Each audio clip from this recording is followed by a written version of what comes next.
Terima kasih Anda masih bersama kami dalam Sapa Indonesia Pagi. Saudara, Kejaksaan Agung menetapkan 4 orang tersangka dalam kasus dugaan korupsi pengadaan laptop Chromebook di lingkungan Kemendikbudristek tahun 2019-2022. Keempat orang tersangka ditahan usai penetapan. 1 dari 4 orang yang ditetapkan sebagai tersangka adalah mantan staf khusus Mendikbudristek 2019-2024 Nadiem Makarim.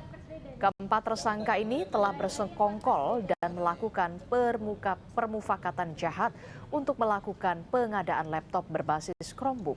Penunjukan ini dilakukan sebelum Nadiem Makarim resmi menjabat sebagai menteri. Pengadaan bernilai 9,3 triliun rupiah dilakukan untuk membeli laptop hingga 1,2 juta unit.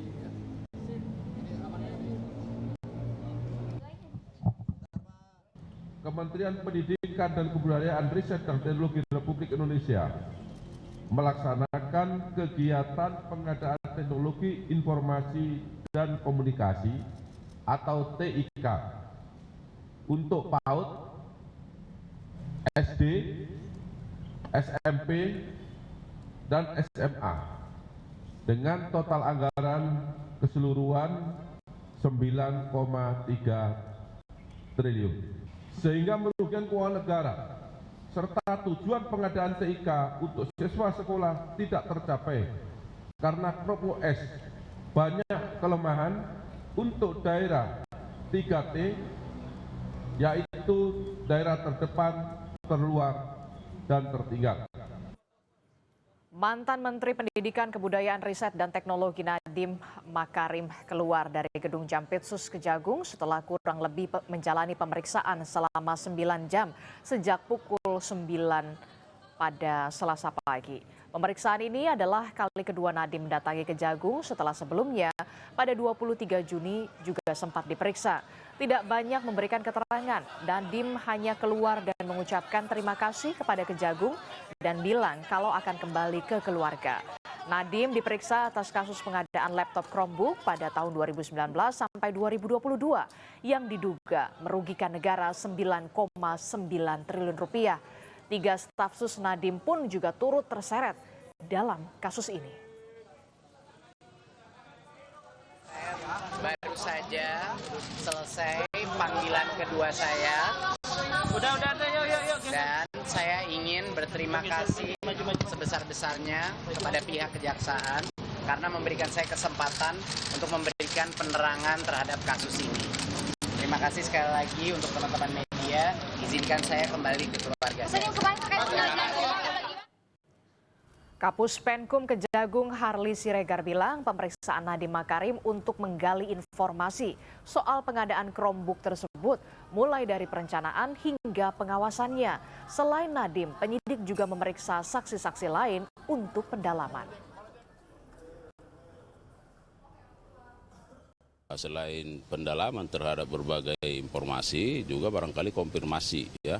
Nah, antara lain terkait dengan bagaimana fungsi-fungsi pengawasan ya yang dilakukan dalam konteks bagaimana pengadaan Chromebook ini ya, baik dari sisi perencanaannya, pelaksanaan hingga kondisi saat ini dan termasuk barangkali secara substansi penyidik yang memahami ya. Karena ini baru berlangsung beberapa waktu, saya kira rekan-rekan media juga harus bersabar. Ya. Ada pihak-pihak yang lain juga yang turut dipanggil dan diperiksa sebagai saksi pada hari ini. Tapi siapa-siapanya tentu nanti akan kita konfirmasi dulu kepada penyidik ya.